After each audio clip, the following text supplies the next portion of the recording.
नाथयामुन मध्यमा अस्मदाचार्य पर्यन्तां वन्दे गुरो परम्परा।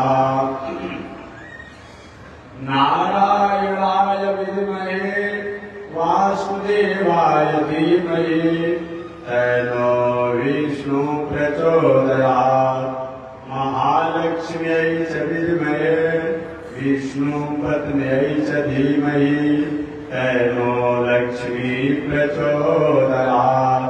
तन्नो लक्ष्मी प्रचोदयात्। परमाराध्य श्री लक्ष्मी नारायण भगवान नित्य वंदनीय पूज्य गुरुदेव श्री त्रिदंडी स्वामी जी महाराज के जुगल चरणों में कोटि शरण। भगवत भागवत आचार्य कैंकर्य पारायण महानुभाव आरा कोल छपरा के महंत श्री संजय जी द्वारा आप कथा श्रवण कर रहे थे। पावन भूमि पर पावन कथा का निवेदन करते हुए मैं आ रहा हूं। पावन कथा प्रसंग अंतर्गत पिछले दिन मैंने निवेदन किया था। जरासंध ने मथुरापुरी पर 18 बार चढ़ाई की। 17 बार तो भगवान श्री कृष्ण जरासंध और जरासंध के सेनाओं का मुकाबला किया। 18वीं बार जरासंध की षड्यंत्र और कुचक्र पूर्ण ब्राह्मणों की पूजा अनुष्ठान का एक माध्यम बनाया। ब्राह्मणों से कहा ब्राह्मण देवताओं की पूजा करो, या तो आप लोगों की पूजा के द्वारा उस कृष्ण का समापन ही हो जाए, और नहीं अगर कृष्ण कहीं मरता है, ये जरासंध का वचन है, नहीं अगर कृष्ण मरता है तो कम से कम मथुरा छोड़कर भाग जाए तभी मेरी जीत हो जाएगी। नेता मैं मुंह दिखाने लायक नहीं रहूंगा।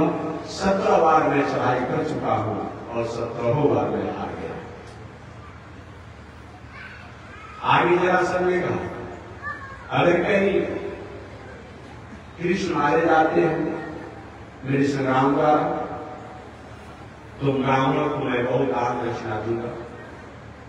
अगर किस भाग भी जाते हैं संग्राम छोड़ करके, युद्ध छोड़ करके, युद्ध मैदान छोड़ करके, तभी तुमको भगवान समान विदाई करूंगा। अगर कहीं 18वीं बार मैं हार गया, तुम ब्राह्मणों का अगर जिंदा रह गया तो धड़ अलग कर देगा, सिर अलग कर देगा। ब्राह्मण ने को क्या करें? अंत में भगवान से बताते प्रभु हमारी ऐसी रीति है, हम क्या करें? नहीं भी करते हैं तब तो करते हैं तो दोनों हमारी विधि ऐसी है। अब देख लीजिएगा आपने पूजा तो करना पड़ेगा। भगवान श्री कृष्ण ने ब्राह्मणों की रक्षा करने के लिए 18वीं बार जरासंध द्वारा जब मथुरा पर चढ़ाई किया गया, मथुरा छोड़कर के भाग गई। एक नाम उनका हो गया रणछोड़ राय। कल भी मैंने कथा बताया था। बोलिए रणछोड़ राय भगवान की। भगवान श्री कृष्ण 18वीं बार जरासंध के संग्राम में वहां से भागकर जाकर के एक पर्वत पर चढ़ गए। जरासंध ने चारों तरफ से, कल भी मैंने बताया था, चारों तरफ से घेरा लिया। इसमें डरा देंगे फिर पर्वत में आग लगा दिया। भगवान ने छलांग लगाई और आग की ज्वाला रहने के बाद में दूसरी जगह चले गए। वहां पर एक जाकर गुफा में भगवान छू गए। जिस गुफा में पहले से राजा मुस्कुल सोए हुए थे, वही राजा मुस्कुल है जो पूर्व समय में देवताओं का सहायता किया था। संग्राम में देवताओं को विजय दिलाए थे, तो देवताओं ने कहा था कि वरदान मान लीजिए, आपने मेरी सहायता किया। राजा मुस्कुल ने कहा महाराज वरदान दे दीजिए, जब तक हमारी इच्छा हो तब तक हम सोए जाए। मेरे सोने की इच्छा के प्रतिकूल अगर बीच में हमें कोई जगा दे तो उसमें देखूं तो जल करके समाप्त हो जाए। देवताओं ने कहा वही राजा मुस्कुल उस गुफा में जाकर के आराम से सोए हुए थे। भगवान उसी गुफा में चले। इधर जरासंध आक्रमण तो किया ही हुआ था। एक काल जो नाम का भी जो वीर था बहुत बड़ा यशस्वी था, जो तपस्या करके वरदान प्राप्त किया था कि यदुवंशियों से मारा नहीं जाएगा, यदुवंशियों को प्रहार कर सकता है काल में। इधर जरासंध चढ़ाई किया, इधर काल ने चढ़ाई किया। अभी जरासंध से मुकाबला करें तो भगवान काल जो उनको लेकर भाग गए, भाग जाके मुकाबले से करेंगे। काल जब पीछा करता चला गया, भागने से मैं छोड़ूंगा। ये भी भाग गया, राजा मुस्कुल को कृष्ण समझ गया। फिर भगवान ने क्या किया, पितामह राजा मुस्कुल को सुला दिया था। राजा के कोना में किनारे खड़े हो गए। वो समझा कि कृष्ण आके सो गया है बचने के लिए। लाभ पूछे, काल जो ने मारा, राजा मुझे ने आकर छुपे हो। उसी समय राजा मुझे ने नेत्रों को खोला, काल जो जल करके समाप्त हो गया। आगे राजा मसूल ने भगवान की स्तुति किया, प्रभु आप तो दुनिया में सर्वस्व लीला करने में सक्षम है, समर्थ है, समर्थवान है, परिपूर्ण है। लेकिन कभी कभी किसी के जस व्यक्ति को बढ़ाने के लिए आप करते रहते हैं। आप हम आदि देव है, आदि देव है, आप जगत के नियामक को नियंता है। मैं आपको प्रणाम भक्ति का बलान भगवान ने दिया। भगवान सूची के मथुरा में रहना उपयुक्त नहीं है। एक बाधा पर दूसरा बाधा, दूसरे के बाद तीसरा, तीसरे के बाद तीसरा, चौथा आते रहता है। और द्वारिका अपने विश्वकर्मा जी को आज्ञा दी कि विश्वकर्मा जी एक अपूर्व स्वर्ग की समान पूरी को बनाइए। वही विश्वकर्मा द्वारा समुद्र के बीच में द्वारिका पुरी बनाई गई। दिन में थे बाल बाल मथुरावासी, मथुरा में अगला दिन प्रातः काल पहुंच गए द्वारिका में। अब सब अपना अपना द्वार जो रहे थे, द्वार कहाँ है, द्वार कहाँ है, द्वार कहाँ है, इसीलिए उसका नाम हो गया द्वारका। ऐसे द्वारकावासी भगवान श्री कृष्ण आनंद से करने लगे। लगभग उम्र भी हो चुका है। पहले वर्षों में मैंने बताया था कि 11 वर्षों तक भगवान श्री कृष्ण ब्रज वृंदावन में रहे, 14 वर्षों तक मथुरा में रहे। कितना हो गया? 25 वर्ष। लगभग 25 वर्ष में करीब हो गया।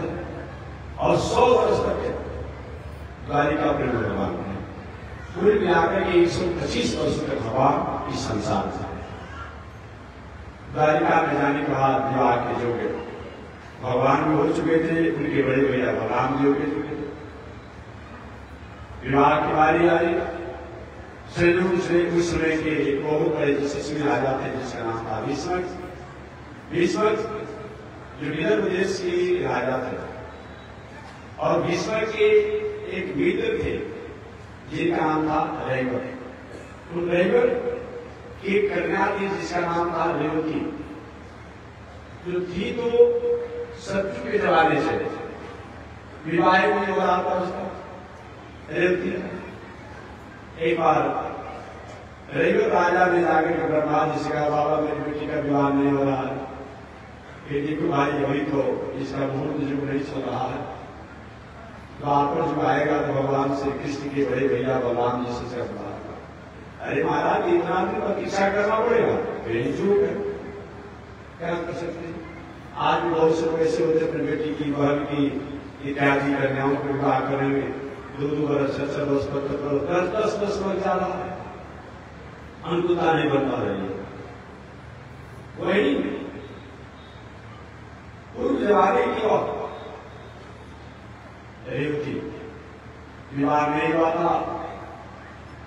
रेवत राजा के मन आया, जो मेरी बेटी की कुमारी पड़ी हुई है, ब्रह्मा द्वारा कहा भी गया था, कोई प्रस्ताव रखे। रेवत ने अपनी बेटी रेवती का विवाह बलराम जी के साथ कर दिया। बोलिए रेवती बलराम भगवान की। विवाह एक संस्कार है, एक संस्कृति है। विवाह जीवन का वह एक रस्म है जिसके द्वारा स्त्री और पुरुष लोग अच्छे विचारों, अच्छे कर्मों को करने के पूर्ण अधिकार प्राप्त करते हैं। विवाह एक भोग नहीं है, भोग पर एक दुनिया में होते रहते हैं। पशु पंछी क्या उन लोग के पुत्र नहीं होते होते, वो भी अपने पत्नियों के साथ रहते हैं। इसलिए मानव जीवन में विवाह संस्कार संस्कृति है। आगे भगवान श्री कृष्ण की विवाह की बारी आई। एक दिन रैवत के मित्र भीष्म की एक बेटी थी जिसका नाम था रुक्मिणी, जो कमल के फूल से प्राप्त यही कहा जा सकता है कि किसी देवताओं की वो कन्या होगी, प्रकट होगी, कहीं पालन पोषण का भार कौन संभालेगा, विचार करके फेंक दिया गया हो जो विश्व का राजा को प्राप्त होगी लाड़ी बेटी। विश्व ने उस लाड़ी बेटी का पालन पोषण किया और उसका नाम रखा गया रुक्मिणी। इस साक्षात लक्ष्मी है। ऐसे रुक्मिणी जी का विवाह भगवान श्री कृष्ण के साथ नाटकीय ढंग से हुआ, जो कथा कल विस्तार से मैं बता चुका हूं। रुक्मिणी के भाई रुक्मी ने अपनी बहन का विवाह शिशुपाल के साथ कर दिया था। यह घटना, यह समाचार रुक्मिणी जी को पता चला, अपने भाभी से कहा, भाभी जी शिशुपाल मेरा स्वामी बने, मेरा पति बने, मेरी अनुकूलता नहीं है, क्या करोगी? मैंने सुना है साक्षात ईश्वर के अंश ईश्वर कृष्ण है, वही मेरे स्वामी मेरे पति होते तो मेरे जीवन का मंगल हो जाता है। लेकिन होगा कैसे? रुक्मिणी जी ने एक चिट्ठी लिखकर के ब्राह्मणों को विदा किया था, ब्राह्मण विद्वान को विदा किया। मेरी सूचना भगवान श्री कृष्ण तक पहुंचा देना। द्वारिकापुरी में ब्राह्मण गए और जाकर के रुक्मिणी द्वारा लिखे गए चिट्ठी को, पत्रिका को भगवान श्री कृष्ण के सामने सुनाए। भगवान श्री कृष्ण ब्राह्मण को लेकर के आरूढ़ होकर के कुंडीनपुर में आए, जहां रुक्मिणी के विवाह की तैयारी चल रही थी। रुक्मिणी जी देवी जी के मंदिर में पूजा करने के लिए अपने सखियों के साथ, सेनाओं के साथ आई थी। भगवान ने नाटकीय ढंग से रुक्मिणी जी को रथ पर बैठा कर गए और लेकर के द्वारिकापुरी आ गए। बीच में यह समाचार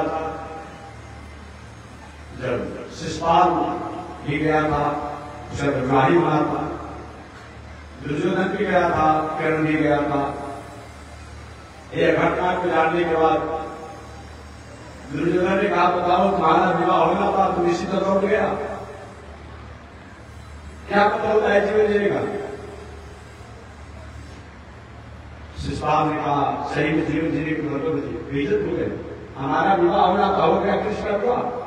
उसी दिन से कृष्ण का वो शत्रु बन गया शिशुपाल, जबकि शिशुपाल कोई दूसरा नहीं था, कृष्ण भगवान के मौसी का लड़का था। कृष्ण भगवान के मौसी का लड़का ही शिशुपाल था। जब से शिशुपाल का विवाह होने वाला था रुक्मिणी जी के साथ, वो विवाह हो गया रुक्मिणी का कृष्ण के साथ, उसी समय से वह शिशुपाल कृष्ण का विरोधी बन गया। जब कोई नाम नहीं था, गाली देना शुरू कर दिया कृष्ण, वो ग्वालिया, वो जदवंशी, वो जंगल में रहने वाला, वो कभी का कुछ नहीं हो सकता, जो नहीं बोलना चाहिए। एक बार तो गालियां दे रहा था, अर्जुन को बर्दाश्त नहीं हुआ, भीम जी को बर्दाश्त नहीं हुआ। भगवान ने कहा, देखो भैया ये मेरे मौसी का लड़का है, मेरा भाई है, एक मेरा भाई ही हुआ। लेकिन जब 100 गाली लगातार देगा तो 100वीं गाली के बाद मैं इसे कर जाना चाहूंगा, और कुछ मत कीजिए आपको, ठीक है हमारा सुनी गाली। इसी तरह से मन बढ़ते चला गया उसका। भगवान श्री कृष्ण विस्तार से और उस रुक्मिणी जी के साथ विवाह किए वैदिक परंपरा के अनुसार।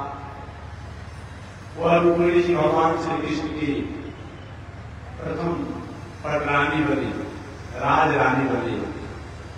महिषी बनी, ऐसे भगवान के बदल बदल इन पावन कला को निवेदन करते हुए आगे सुखदेव जी कहते हैं कि रुक्मिणी जी और भगवान श्री कृष्ण की मर्यादा से एक बालक हुआ, एक पुत्र हुआ जिसका नाम पड़ा प्रद्युम्न।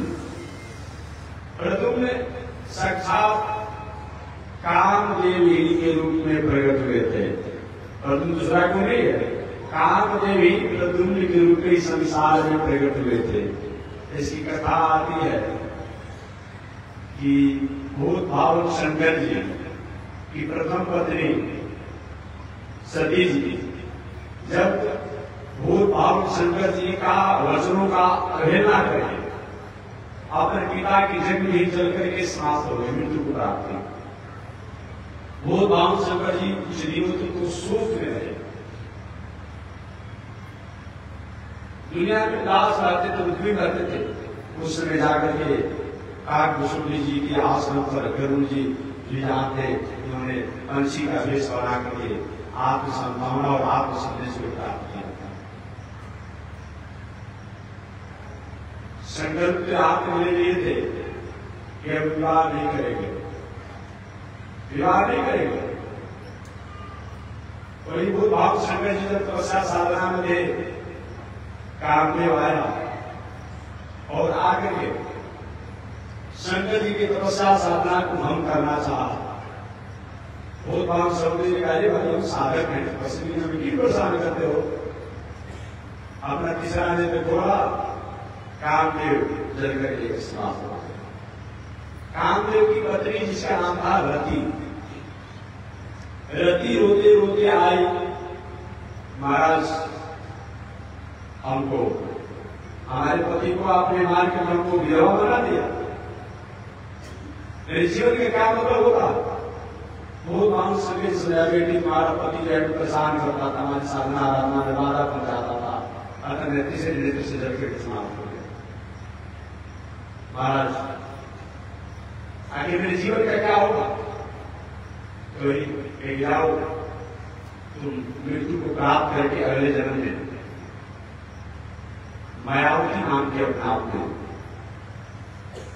कन्या बनोगी, राजकुमारी बनोगी, और तुम्हारा पति जो है ये अगले जन्म में कृष्ण का पुत्र प्रद्युम्न बनेगा। वही भूत भाव शंकर जी के वचनों से कामदेव साक्षात भगवान श्री कृष्ण के पुत्र प्रद्युम्न बन करके आए थे। और कामदेव की पत्नी रति जो है वही मायावती बनकर के दिखता मेरे प्रश्न बस आगे निकल करूंगा, मायावती बनकर के आई थे, वही मायावती है। एक सम्रासुर नाम का राक्षस था, उस सम्रासुर राक्षस की सेविका का काम करने का काम करते थे मायावती। इधर भगवान श्री कृष्ण और रुक्मिणी जी के मर्यादा से श्री प्रद्युम्न जी जन्म लिए। अभी 10 दिन के ही नहीं हुए थे, उसी समय प्रद्युम्न को सुतिका गिरी से सम्रासुर नाम के राक्षस ने अपहरण कर लिया। कैसे मेरे मित्र को मारा? कंस को मारा? क्यों मारा? मैं बदला लूंगा, और मेरे मित्रों को राक्षस को मारा है, मैं छोड़ूंगा नहीं कृष्ण को। वही सम्रासुर राक्षस ने श्री कृष्ण की पत्नी रुक्मिणी द्वारा जो प्रद्युम्न हुए थे, अभी उनकी उम्र 10 वर्ष की भी नहीं थी, आयु 10 दिन की भी नहीं हुई थी, लगभग 6-7 दिन के अंतराल के थे। सुतिका गिरी से अपहरण कर दिया, और सुतिका गिरी से अपहरण करके ले जाकर के समुद्र में फेंक दिया, और यह तय कर दिया कि कृष्ण का वंश को चलने देंगे। ये मारा है, मैं उसे अपने वंश परंपरा को समाप्त कर डालूंगा। परंतु सम्रासुर को पता नहीं, जिसको परमात्मा रक्षा करना चाहता है कोई क्या किसी कुछ नहीं कर सकता। सम्रासुर ने ले जाकर के समुद्र में फेंका। संयोग से उस समुद्र में एक मछली अपना आहार समझ करके भगवान श्री कृष्ण के पुत्र जो प्रद्युम्न है, तो 10 दिन के लिए में अपने मुख में निकल मछली। अब मछुआरा संयोग से पहले से जाल लगाया हुआ था और उस मछुआरे के जाल में मछली आ गई, और मछली जब उसके जाल में आ गई तो मछुआरे ने उस मछली को अपने घर लाया। संयोग से उस मछली को सम्रासुर का है उसने बेच भी दिया। लेकिन कैसा संयोग होता है, सम्रासुर ने उस मछली को तो अपने प्रयोग में ले लिया, उपयोग में ले लिया, अपने व्यवहार में ले लिया। और संयोग से उस मछली के पेट में एक बालिका साबुत बची थी, मरी नहीं थी। वो बालक साबुत बचा था। वो कौन? भगवान श्री कृष्ण के पुत्र प्रद्युम्न। और वो क्या हुआ, वो बालक सोचा वो क्या जाना, हमने जिसको अपहरण करके लाया, जिसको समुद्र में फेंका, अब मछली निकल गई, वही बालक है मेरा शत्रु, वो जान नहीं पा रहा था। और वो क्या किया, अपनी दासी जो मायावती जो थी, एक दासी, इस बालक का पालन पोषण करो, ये तुम्हारे बल का तुम्हारा सेवक होगा, इसका पालन पोषण करो। वही सम्रासुर की दासी सेविका मायावती भगवान श्री कृष्ण के पुत्र जो प्रद्युम्न है, उन प्रद्युम्न को सेवा करने के पालन पोषण करने लगे। यह घटना को बहुत लोग पता नहीं चला। यहाँ पर विष्णु पुराण में लिखा हुआ है, अष्टे हनि जात मात्रम तू प्रद्युम्न सुतिका गया ममैसा हम देती मुने हेत्वान काल सुंदर। और सम्रासुर है, और सम्रासुर अष्टे हनि जात मात्रम, अभी 6वें दिन ही सुतिकागिरी में बालक अपना हुए थे, 10 दिन 7वां दिन हुआ था। उन प्रद्युम्न को चुरा कर फेंक दिया। इस प्रकार प्रद्युम्न जी आनंद से बढ़ रहे हैं, मायावती सेवा कर रही है। संयोग की बात, हालांकि कथा बाद की बात है, ये तो यहाँ शंकर से निवेदन कर दिया। धीरे धीरे प्रद्युम्न जी जब बढ़ रहे हैं, मायावती सेवा कर रही है। एक दिन मायावती जो सम्रासुर राक्षस की सेविका थी, दासी, उन प्रद्युम्न के प्रति बस आकर्षण होने लगा, और जैसे जैसे बड़े होते चले गए, मायावती जिन प्रद्युम्न को अपना पुत्र वात्सल्य की भावना देती थी, वो पति स्नेह की भावना में परिणत होने लगा। मायावती भी आश्चर्य है, मैं जिसको पुत्र के रूप में पालन पोषण करके बड़ा कर रही हूँ, लेकिन मेरे मन में बार बार भावनाएं आ रही है, खास कितना सुंदर बालक है, मेरा पति होता तो अच्छा होता, मैं इसकी पत्नी होती तो अच्छा होता, ऐसा क्यों मेरे मन में आ रहा है। संयोग से नारद महाराज घूमते फिरते आ गया। नारद जी के बिना तो सारी कथा अधूरी रहती है, हर जगह पूछ ही जाते हैं। हमारे मीडिया बंधु जो होते हैं, पत्रकार बंधु जो होते हैं, अपने आप के कहने का परोसने का शब्द का कितना अच्छा शब्द था। इस तरीका से शब्दों को परोसते हैं, कहते हैं कि मत पूछिए, बहुत उनका महत्व होता है।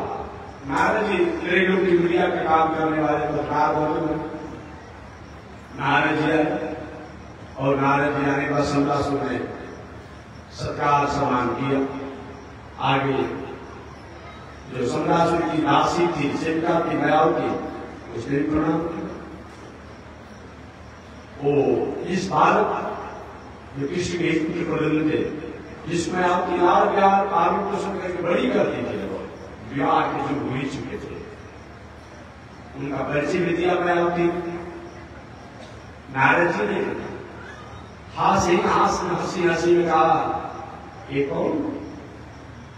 अरे महाराज ये मेरा बेटा, मेरे दत्तक पुत्र है, इनका मैंने पालन पोषण किया है।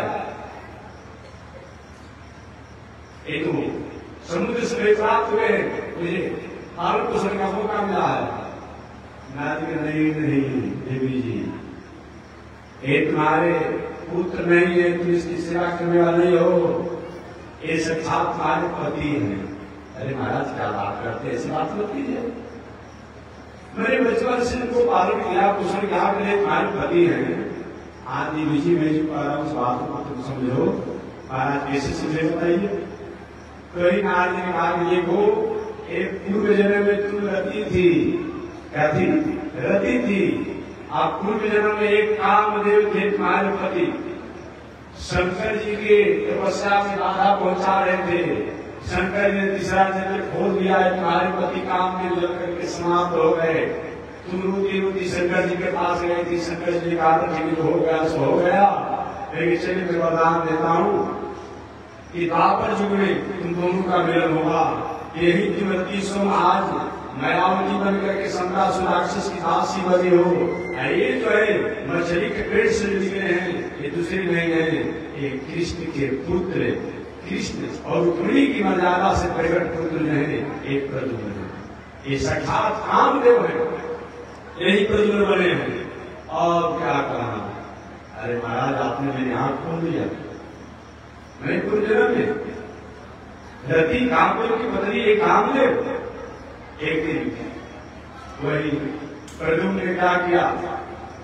सम्रासुर का उद्धार कर दिया, कल्याण कर दिया, समाप्त कर दिया, मार करके मायावती को लेकर के। प्रद्युम्न जी महाराज अचानक द्वारिका में चले गए, और द्वारिका में जब चले गए स्वरूप का आश्रम हुआ। ये क्या हो गया? ये कहां से? प्रद्युम्न जी ने परिचय दिया, रुक्मिणी माता को प्रणाम किया, बहुत दिन स्मृति किया था ना, प्रणाम किया, कृष्ण भगवान को प्रणाम किया, बलराम जी प्रणाम किया, परिचय दिए। आप मेरे पिता से लिए, मेरा नाम प्रद्युम्न है, जब मैं 6 दिन का था तो सम्रासुर राक्षस द्वारा हमें अपहरण कर लिया गया था, समुद्र में फेंक दिया। सारी घटना को बताया, जान करके माता रुक्मिणी को आनंद हुआ, भगवान श्री कृष्ण को आनंद हुआ, बलराम जी को आनंद हुआ, पूरी द्वारिकापुरी में आनंद ही आनंद बढ़ गया। जैसे किसी का बेटा बुरा हुआ हो और कहीं 50 वर्षों के बाद कहीं दिखाई दे, कितना आनंद होता है, आनंद आ गया। श्री सुखदेव जी महाराज कहते हैं, परीक्षित इस प्रकार भगवान श्री कृष्ण की प्रथम पत्नी, जिसका नाम रुक्मिणी जी है, उन श्री कृष्ण और रुक्मिणी के मर्यादा से जो प्रद्युम्न प्रकट हुए थे, जो प्रद्युम्न की जन्म लेने के बाद 6 दिन के अंतराल में कुशिका से सम्रासुर राक्षस जो अपहरण कर लिया गया था, वही प्रद्युम्न जी महाराज मायावती को लेकर के पुनः अपने राजधानी द्वारिकापुरी में आए। सब लोग उनको प्राप्त करके अपने पुत्र को प्राप्त करके आनंद को सुखा। आगे सुखदेव जी कहते हैं, परीक्षित भगवान की केवल महिष्मती पटानी राजरानी रुक्मिणी जी ही नहीं है, उन रुक्मिणी जी की अलावा भी भगवान श्री कृष्ण ने 16,107 विवाह और किया। इन पावन प्रसंगों को सुनकर राजा परीक्षित हाथ जोड़े, गुरु जी रहने दीजिए, कोई सपना की कथा सुना रहे हैं कि प्रत्यक्ष की बात सुना रहे हैं? हमारा 16,107 विवाह। एक विवाह होने के बाद पत्नी का इतना टेंशन रहता है, टेंशन रहता है, लेकिन विवाह कब नहीं होना आप जानते होंगे। बच्चों को पढ़ाने का है, समय से भोजन बनाना है, तो पड़ोसी से बात भी करना है, हमेशा अपने आप में केवल में रहती है, 100 वोट पर रहेगी अपने आप में। अगर घर में व्यवस्था कुछ बिगड़ जाए, लेकिन कितना इनका वोट खड़ा हो जाता है। महाराज 16,107 पत्नियों के सारे वोट को लेकर भगवान रहते थे। आगे विवाह करने की क्या आवश्यकता थी? जब रुक्मिणी से विवाह हो ही चुका था तो भगवान को शेष विवाह करने की क्या आवश्यकता थी? सुखदेव जी ने कहा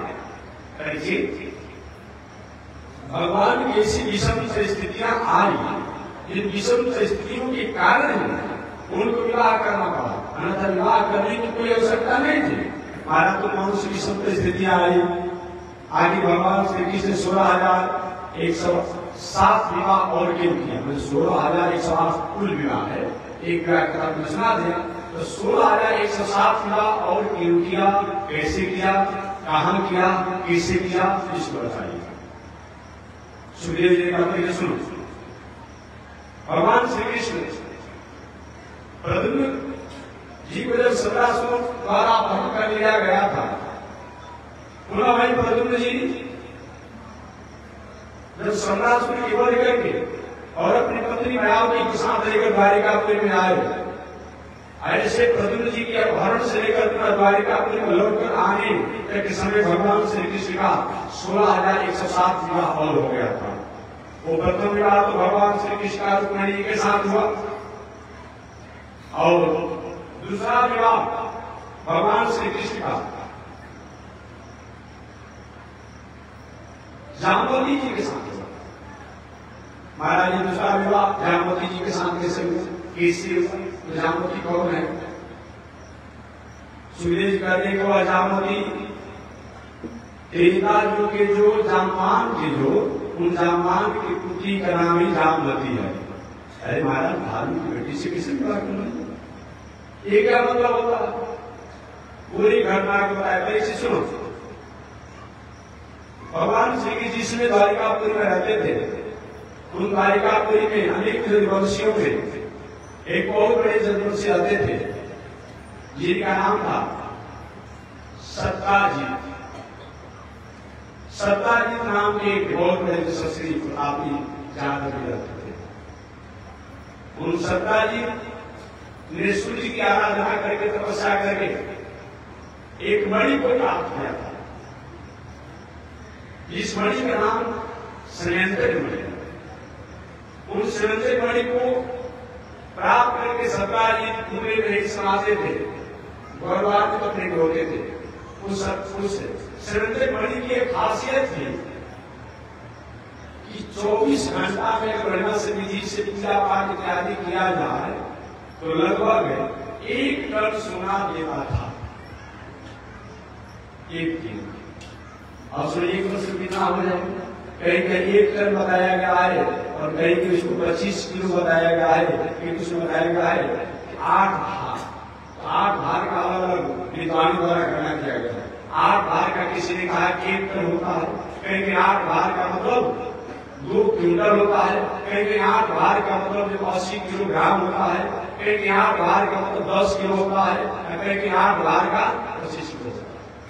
अलग अलग भार शब्दों को जो डिक्शनरी द्वारा तय किया गया, ये निर्णय किया गया। मैंने सब याद बात रही है। उस मणि की खासियत यही थी कि कम से कम क्विंटल भर नहीं तो 25 किलो जरूर से द्वारा मिलता था पूजा पाठ करने से। जैसे कि लोहा अलग हो, पारसमणि अलग हो, दोनों सड़ जाता है तो सोना हो जाता है संयोग से। रेखा नदी में आप सुन रहे हो, बहुत लोग दिन रात सुने ही सोते रहते हैं। तो इस खासियत थी और नियम के लिए होता है। उस मणि की खासियत थी कि नियम से पूजा पाठ से आने पर वो अलग रोज सुना देता था, सुना देता था। आकाल, दुर्भिक्ष, उपद्रव, तूफान, भूकंप, महामारी, अनेक प्रकार की वो सूचना दे देता था। जैसे कि आजकल वैज्ञानिकों द्वारा मशीन उपकरण लगाया गया, सूचना दे देता था। ये मणि की खासियत थी। ऐसे सत्ताजीत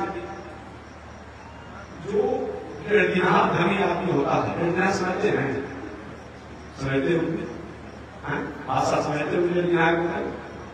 जैसे कि कहीं क्लास नौकरी किया, कहीं व्यापार किया, दूसरा रुपया हो गया, तो जो बड़े प्रतिष्ठित लोगों को क्रोश करके दमन करके चलता है। और प्रतिष्ठित व्यक्ति के पास धन संपत्ति होता है तो थोड़ा सम्मान होकर चलता है। तो जो उतावला हो जाए, जैसे छोटी नदियों में जल बढ़ जाता है, बरसात का तूफान में आगे कितने घर का संलग्न कर देती है, एक सागर में कितनी नदियों का जल जाते रहता है, क्योंकि स्नानकार नहीं आता, तालाब पर नहीं आता है। तो यही है। अब इस अचानक इसको सुनकर मणि मिल गया, मणि की खासियत की तरह सुना देगा, और क्या करता है, ऐसे भी मणि पहन करके गर्दन में और चारों तरफ दिखाते हैं, नहीं कोई पहचान में क्या है, ऐसा ऐसा आभूषण नहीं है, इस मणि है, मैंने तपस्या किया है, इस मणि की खासियत इतना सुना देती है, सुनकर परिचय बताते रहता था, मैं भी धन नहीं आती। ऐसे पहन करके सत्तार जी के पास बोलते बोलते भगवान श्री कृष्ण के पास गए। भगवान श्री कृष्ण के पास गया, मणि सुहास से सुखमान हो रहा था, भगवान ने बैठाया, सत्कार सवाल किया भगवान श्री कृष्ण ने। आगे सत्कार जी ने कहा, प्रभु मैंने मणि प्राप्त किया, क्या विशेषता बताया कि वृक्ष को रुकता है, महामारी को रुकता है, भूकंप को रुकता है, सुधार को रुकता है, ग्रह गोचर इत्यादि आपस में जो टकरार या उस पर बैलेंस बनाता है, संतुलित करता है, और रोज सुना इसके बारे में मिलता है। भगवान कैसे बताइए, इतना धन आपके पास है और ऐसे धन रहेगा तो आगे आते समय में इस धन का क्या होगा? आप इतने बीमार है, महाराज पढ़ाई पढ़ाई का मतलब क्या होता है? कहा कि मैं हूं, एक मेरी पत्नी है, एक मेरी कुमारी अविवाहिता बेटी है, जिसे लड़ाई बोल रहे नहीं हुआ। अच्छा, अरे इतना धन है और भाई परिवार है, लेकिन सत्ता जी से अच्छा नहीं होता क्या? इस मणि को हमारे खजाना में, हमारे रात खजाना में जमा करते हैं, और आप खर्चा के जैसा चाहिए होता है बना दिया जाएगी में थे, इस मणि द्वारा प्रजा का भलाई है। आज भी सरकार का नियम है कि अगर आपको आवश्यकता से अधिक संपत्ति समझ जाएगा तो सरकार को लेने का हक होता है, और संपत्ति को समाज के राष्ट्र में लगाने का उसका अधिकार होता है। भगवान ने इस मणि को हमारे खजाने में बोला तो प्रजा का भलाई होगा, अनेक प्रकार से मंगल होगा, और कुछ आपको जो होता है उसको दे दिया जाता है।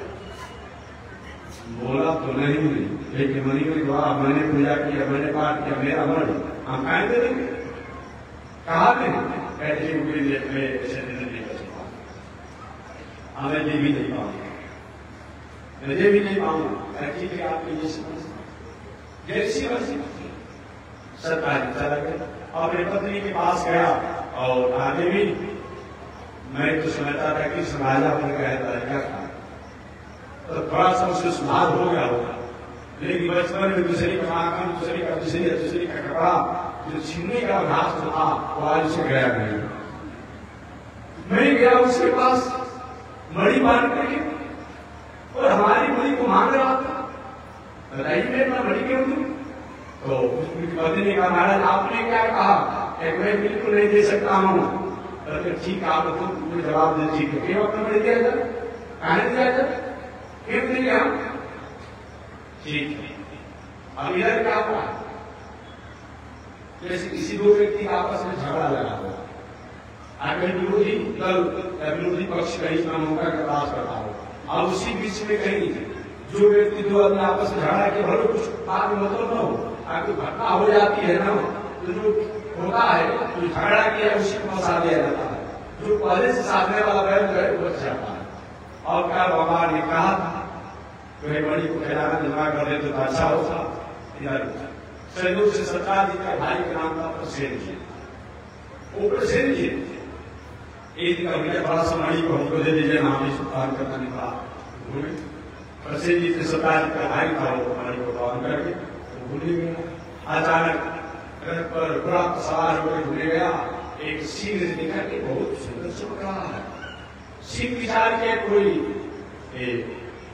भोजन हमारा होगा चमकीला, और गया सिंह से लिखा है तो भोजन नहीं है, तो घोड़ा है, एक व्यक्ति है, और क्या कि घोड़ा को शिकार कर डाला, और उस प्रसिद्ध का शिकार हो गया, और कुछ नहीं तो उस मणि को लेकर के मुंह में जल्द कुछ ही आगे बढ़ा था कि जामुन जी महाराज ने कहा, सिंह और जामुन जी बहुत बड़े वरिष्ठ, और जामवंत जी ने क्या कर सिंह पराक्रमण कर दिया और सिंह को मार डाला। मार के मणि को लेकर के अपने गुफा में आके कहते मेरे काम कर चले एक मेरी बिटिया जो है जामवती एक खिलौना के रूप में काम करेगा। वो अपनी बिटिया जामवती को जामवान जी का लिए मणि को दे दिए। इधर पूरी द्वारिकापुरी में चारों तरफ लोकापात बैठ गया। कृष्ण ने मणि मांगा था, नहीं दिया गया तो सत्याजीत के भाई प्रसेनजीत को मार करके मणि कहीं कहीं नाम ले लिया। ये बात चर्चा होते होते भगवान श्री कृष्ण आ गई। लोकापात यद्यपि सुंदर लोक विरुद्धम नाच रहता यदि शुद्ध भी हो लोक विरुद्ध हो अच्छा नहीं करना चाहिए। लोकापात हो भले आप दोष नहीं हो लेकिन उसके लिए कुछ न कुछ अपने आप समाधान होना। भगवान के नाम बताइए जानते भी नहीं कि प्रसिद्ध योग है तो बड़ी बनकर गया कहाँ गया प्रसन्न कर दिया हमारे पर गलत गया। लेकिन पता लगाऊंगा चारों तरफ नहीं बिना कृष्ण का ऐसा शरत हो ही नहीं सकता है कि इस मणि के कारण ही उस सत्याजीत के भाई प्रसेनजीत को मार करके मणि ले लिया। भगवान जानते भी भगवान ने देखी द्वारिकावासियों मैं तो मणि के बारे में जानता है मैंने प्रस्ताव रखा था लेकिन आप लोग मेरे पर शंका कर रहे हैं मैं मणि का पता लगा रहा हूं मेरे साथ आप लोग भी चलिए तुम जगवंशी वीरों को लेकर के मणि को पता लगाने के लिए चलिए। जाते जाते जहाँ पर प्रसेनजीत का लाश आदमी था वहां गए। वहां से सिंह के पैरों के इशारे पर आगे बढ़े, पैरों के सिंहों के इशारे से भालू के पैरों के इशारे से आगे बढ़े और ऐसे बढ़ते बढ़ते गुफा पर गए।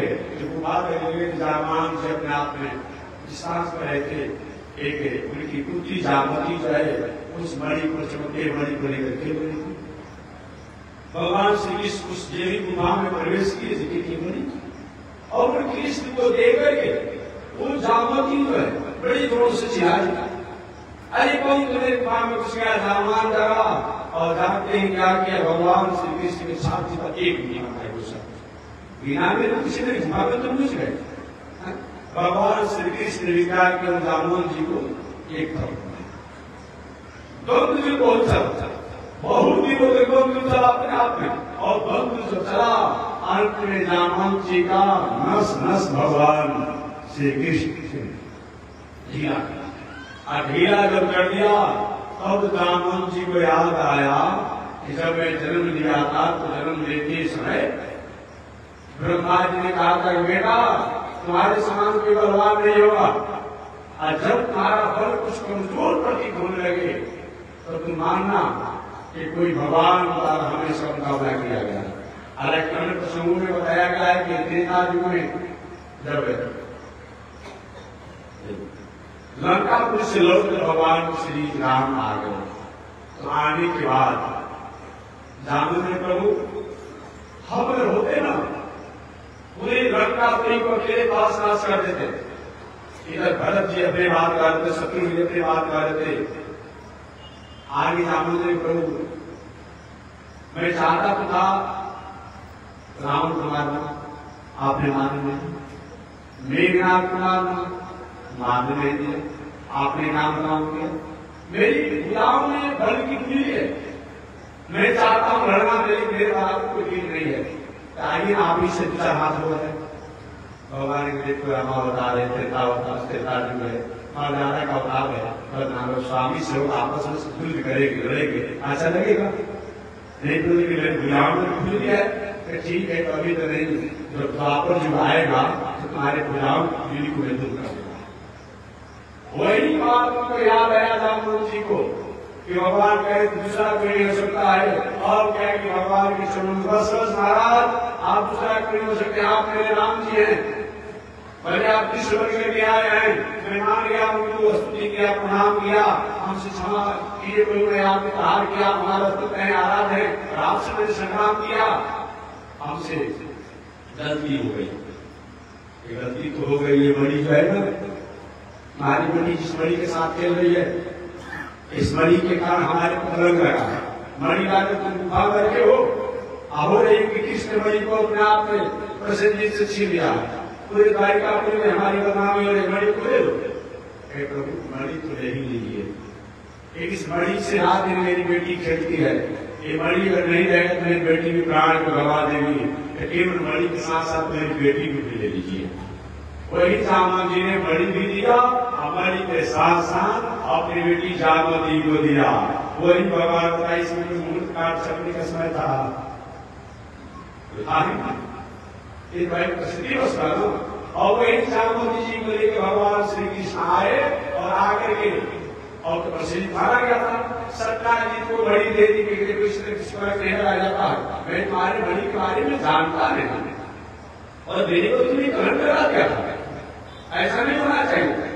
अब तो लज्जित हुआ, सरकार जी लज्जित हुआ, मणि को तो ले लिया और लेकर के अब समाज में उनका अब ये दुनिया जो है एक ही में हवा बदल जाती है, एक ही में हवा बदल जाती है। तो कृष्ण को तो सिखा रहा था और प्रजा कर बताई पहले से बात है कैसा हो नहीं सकता है, इतने बड़ा द्वारिका पे इतने बड़े राजा हैं, बड़ा बलि चढ़ा सकते हैं। इसी तरह सत्ता में बदनाम करा था और कागज सत्ताजीत को रूप लहाना देने लगे द्वारिकावासी। सत्ताजीत तो सोचा कि हवा और जनता के मुख को अपने आप में मोड़ना चाहिए, रोकना चाहिए। उसने कहा क्या और कहा महाराज ये मणि आप ही ले लीजिए, आप ही मणि ले लीजिए, आप मणि ही मत ले लीजिए। मणि के साथ साथ मेरी एक बेटी है विशेष का नाम, उस बेटी को भी आप स्वीकार कीजिए, उसका नाम रख जाएगा तो मैं निवेदन करूंगा। इसलिए इस मणि के साथ साथ जो हमारे द्वारा अपराध हुआ उस बदले में मेरी पुत्री को भी आप स्वीकार कीजिए। इस प्रकार भगवान ने का दूसरा विवाह जो हुआ वो जामवान की पुत्री जामवती के साथ हुआ। बोलिए जामवती कृष्ण भगवान की। और तीसरा विवाह जो हुआ वो मणि भी दे दिया और पुनः अपनी बेटी सत्यभामा को दे दिया। तो भगवान का तीसरा विवाह जो है सत्यभामा और कृष्ण के साथ हुए। सत्यभामा कृष्ण भगवान की 3 विवाह हुआ है। आगे भगवान द्वारिकापुरी में अपने जीवन दिनचर्या को बिता रहे थे। संयोग से एक बार कृतवर्मा और अक्रूर जी के मन में भावना आई कि मणि में बहुत फूल है। एक दिन पुनः भगवान ने क्या किया कि सत्ताजी का एक फूल आई, ये मणि को तुम ले लो, इस मणि से जो सोना तो वो हमको दे दे, मणि की पूजा पाठ तुमको करना। और क्या तो सोना जो होता हो तो भगवान श्री किसी खजाने में आ जाता, मणि की पूजा वो सरकार जी की करते। संयोग से कृतवर्मा और अक्रूर जी वही फूल है। एक बार गए थे ले आने के लिए, वैसे से बदला लाने के अक्रूर जी गए थे। अब वही कृतवर्मा ये समय भगवान श्री कृष्ण की नारायणी सेना का वो क्या था, वो सेनापति था।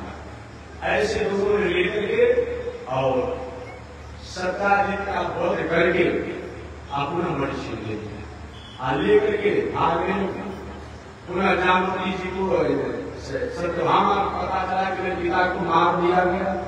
धनवान कृतवर्मा और अक्रूर इन तीनों ने मिलकर के मणि को पुनः चुरा दिया। द्वारिकाधीश भगवान कहीं गए थे, सत्यभामा ने मेरे पिता की वध हो गई। वो रोते रोते भगवान के पास गए, आप यहाँ पर बैठे महाराज मेरे पिता का मृत्यु कर दिया। सत्यभामा ने अक्रूर ने कृतवर्मा ने मिलकर के भगवान ने सत्यभामा का पीछा किया, उसका भी कल्याण कर दिया। पुनः मणि नहीं दिया। अंत में कृतवर्मा से पूछा गया अक्रूर जी महाराज के पास है। भगवान को देखिए अक्रूर जी आप मेरे चाचा जी लगते हैं, मैं नहीं चाहता हूं कि आपको कोई अनुशासन करूं, लेकिन मणि बता दी कहां है। आज रोज हमेशा इसमें आप सुना चांदी धान कर रहे, कहां से आ रहा है कि गोविंद हमारे पास ही मणि मणि भगवान को पुनः अक्रूर जी महाराज ने लौटा दिया। भगवान ने कहा देखिए ये मणि आप अपने पास रखिए चाचा जी, पूजा करिए पाठ करिए, ऐसा सोना जो हमको लौटा दीजिएगा। इस प्रकार से वो सेवन मणि जो है पुनः अक्रूर जी महाराज के पास रहने लगा और जो भी संपत्ति होता वो राज खजाने में चला। भगवान इस प्रकार इन 3 विवाह होने के बाद इस कथा के बारे में बताया गया है। यही श्रीरंजक मणि की कथा को जो व्यक्ति कहता है कभी कभी तो भी वो होता है धातु होता है ना, धातु में कहीं चंद्रमा कोई देख लेता है तो अलग लगता है तो इस कथा को पहले सुनने से दोष समाप्त हो जाता है। बताएगा सिंह प्रसिद्ध सिंघुर जाम सुकुमार का मां रोदिस्त हे संरक्षक मणि की कथा को सुनने से भादों के छूट खा जाता है। चतुर्थी के जो चंद्र दर्शन का दोष होता है वो मार्जन होता है। देहात में लोग क्या करते हैं, अगर कहीं दर्शन हो जाता है तो दूसरे के मेला फेंकता है। ऐसा मत कीजिएगा, बात बोलेगा गांधी तो देखा हमारा दोष मार्जन हो जाएगा। ऐसा मत कीजिए, इस कथा को सुन लेना चाहिए। इस कथा को सुनने से भी मार्जन हो जाएगा। संरक्षक मणि कैसे प्राप्त हुआ, कैसे कौन लिया, किसके पास कैसे गया, सुनने से भी कल्याण हो जाता है। ये सब ऐसे करने की जरूरत नहीं। एक बात और बता दूं प्रसंग, ये जो चतुर्थी के चंद्रमा के दर्शन करने में क्यों दोष लगता है, ऐसा कि भादों के इसके बारे में बताया गया है। एक बार गणेश यही चतुर्थी के दिन, भादों की चतुर्थी के दिन जा रहे थे, कहीं कहीं पानी था, कहीं दूसरा शरीर सुंदर है। अचानक जा रहे थे, गणेश जी का पैर फिसल गया, गिर गए। फिर गिर गए तो चंद्रमा हंसने लगे। चंद्रमा जब हंसने लगे, अभी कोई व्यक्ति गिरा हो तो भाई हंसने पर मान मानता है ना, और हंसने लगे चंद्रमा। फिर गणेश जी ने श्राप दे दिया, देखो आज के दिन जो तुझे दिखेगा उसको कलंक लगेगा। यही गणेश जी के साथ के कारण भादों के चौथ के चंद्रमा को दर्शन करने पर दोष लगता है। आगे महाराज जी आपने साफ कर दिया कि उपाय करिए कि ठीक है, संरक्षक मणि की जो कथा सुनेगा तो सब तुम्हारे कर्म से दूर हो जाएगा, या भगवान के नाम मंत्र का जप करेगा। तो इस प्रकार भगवान श्री कृष्ण का 3 विवाह की कथा निवेदन किया गया। आगे सुमेर महाराज कहते परिचित भगवान का चौथा विवाह जो हुआ कालिंदी के साथ हुआ। एक कालिंदी का दूसरा नाम जमुना जी है। कालिंदी सूर्य की पुत्री है, ये जमुना के नामों से जानी जाती है। एक कालिंदी ने तय किया था कि जब मेरा कोई पति होगा तो भगवान ही होंगे। ऐसे कालिंदी जमुना ने अपनी तपस्या करके भगवान श्री कृष्ण को पति के रूप में प्राप्त किया। तो भगवान श्री कृष्ण के चौथा पति को हुए कालिंदी, जिनको जमुना के नाम से जाते हैं। नाम लेते रहेंगे, नाम हम भी बताएंगे, कथा हम भी कहेंगे से नहीं होगा। या तो संख्या में सिग्नवा लीजिए तो कथा सुन लीजिए। कथा हम कहेंगे, संख्या आप लीजिए, समझिए ना। तो प्रथम भगवान का विवाह किसके साथ हुआ? रुक्मिणी जी के साथ। दूसरा विवाह किसके साथ हुआ? जामवती जी के साथ। तीसरा विवाह किसके साथ हुआ?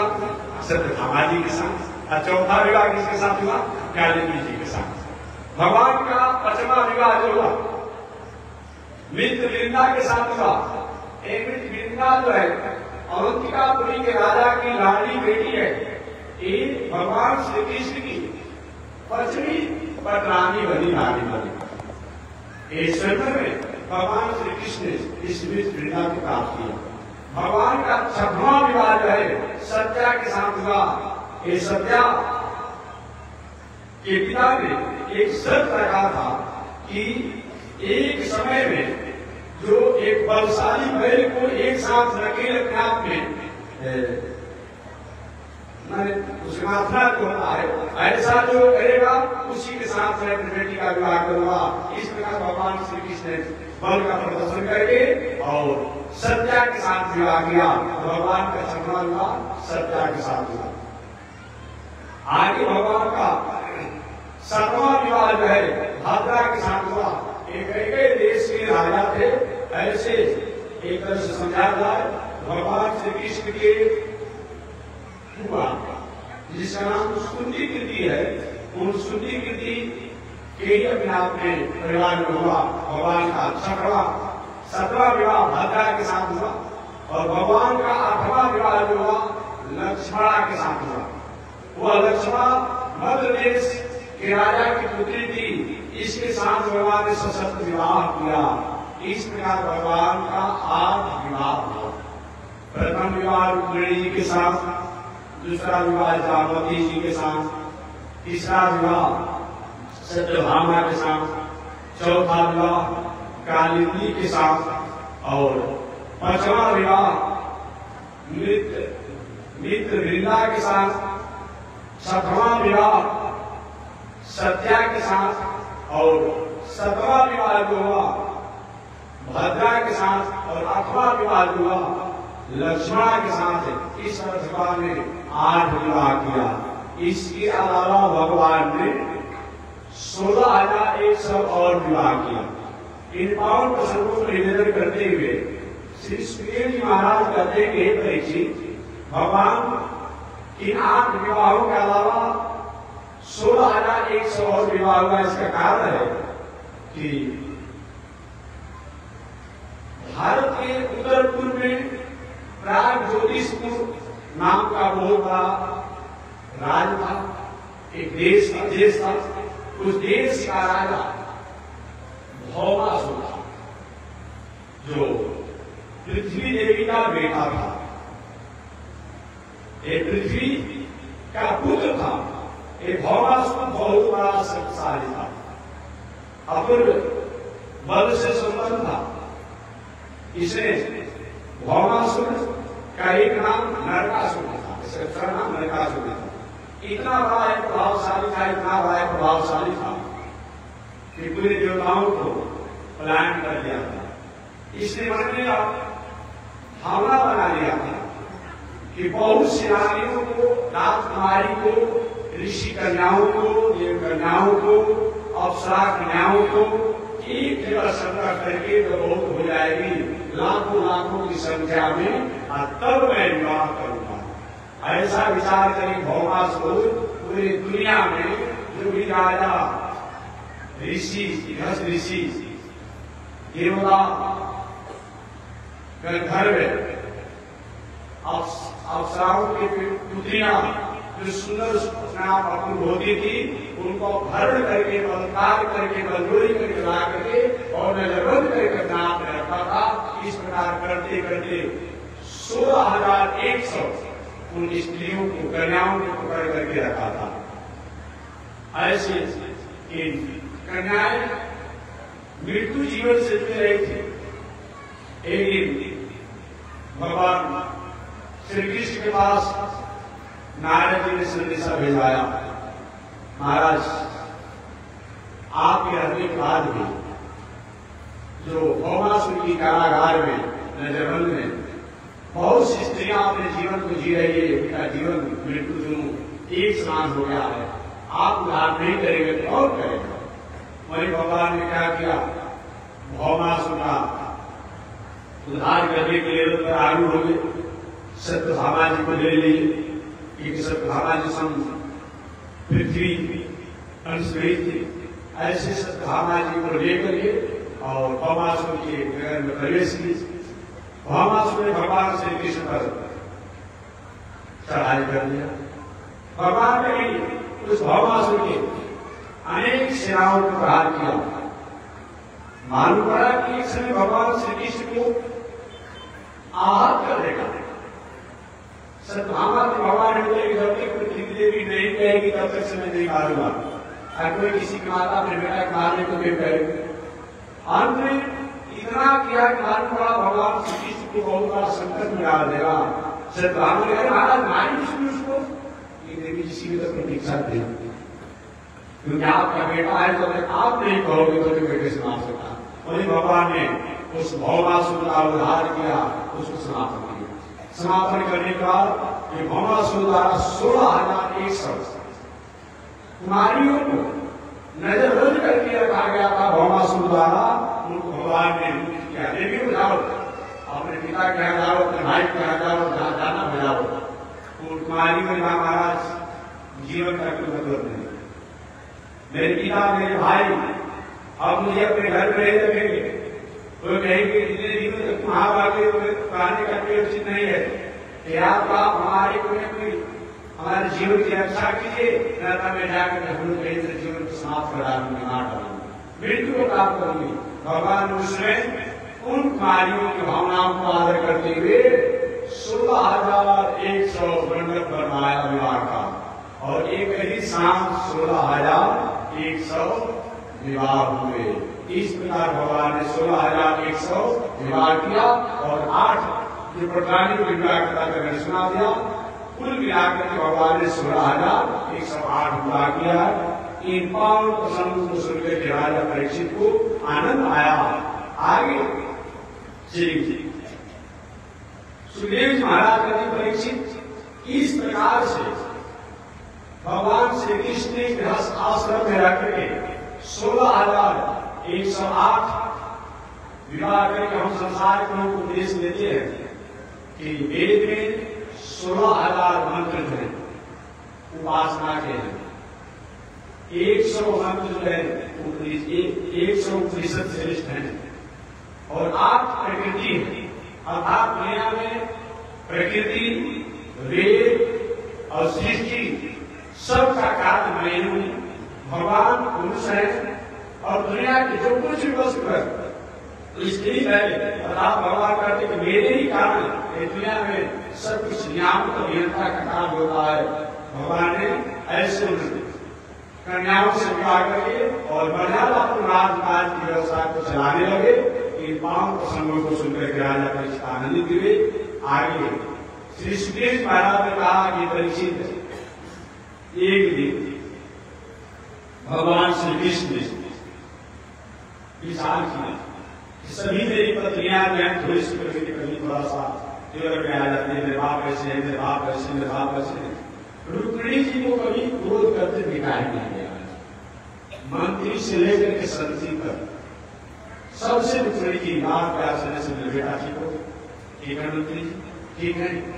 सभी लोग कहता है कि अगर राज रानी कोई हो, मलकिनी कोई हो, तो रुक्मिणी कैसा होना चाहिए।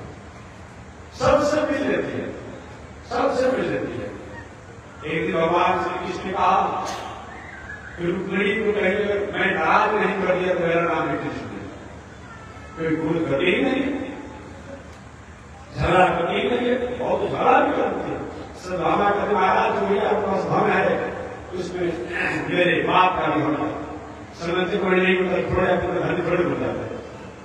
और कह देते एक रुक्मिणी की कभी किंतु नहीं करनी, कहा रुक्मिणी जी को नाराज करना है तो सकल में कहा कि हर गृहस्थी के काम करते करते कभी कभी थक जाता है, थक जाता है तो कभी कभी थोड़ी सी आगे पीछे बात बोल ही देता है।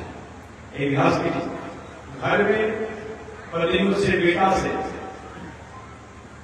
टकराव तो होना चाहिए, एक बार टकराव संवाद के रूप में होना चाहिए, विवाद के रूप में नहीं होना चाहिए। आज क्या होता है वह टकराव विवाद के रूप में हो जाता है, संवाद के रूप में नहीं होता।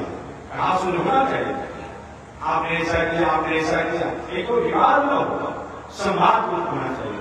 ऐसे भगवान श्री कृष्ण और रुक्मिणी का संवाद हुआ तो इसकी चर्चा करने करूंगा। भगवान रुक्मिणी जी ऋषि का संवाद हुआ, रुक्मिणी जी ने उन भगवान श्री कृष्ण के वचनों से किस तरह से हाथ हुई और भगवान ने कैसे कुछ बनाया, ये शेष कथा अगले दिन होगी। आज इसी के साथ पानी विराम। एक बार भगवान का नाम ले, आगे परमात्मा की जय शिक्षा।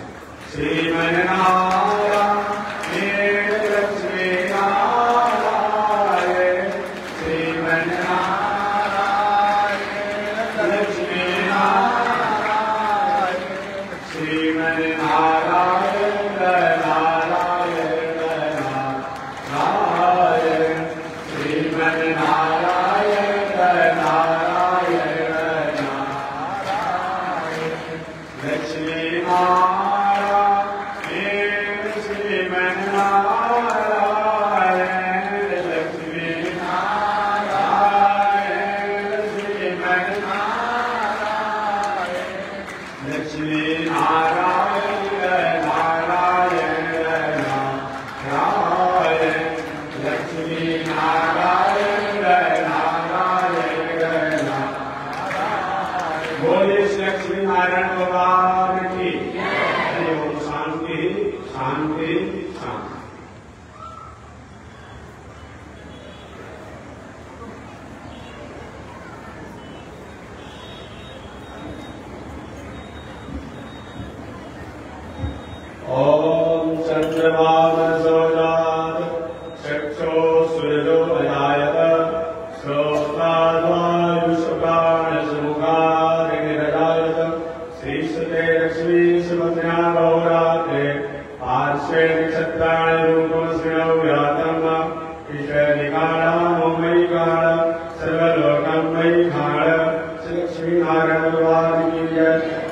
जी महाराज की जय। हरि ओम। शांति शांति शांति।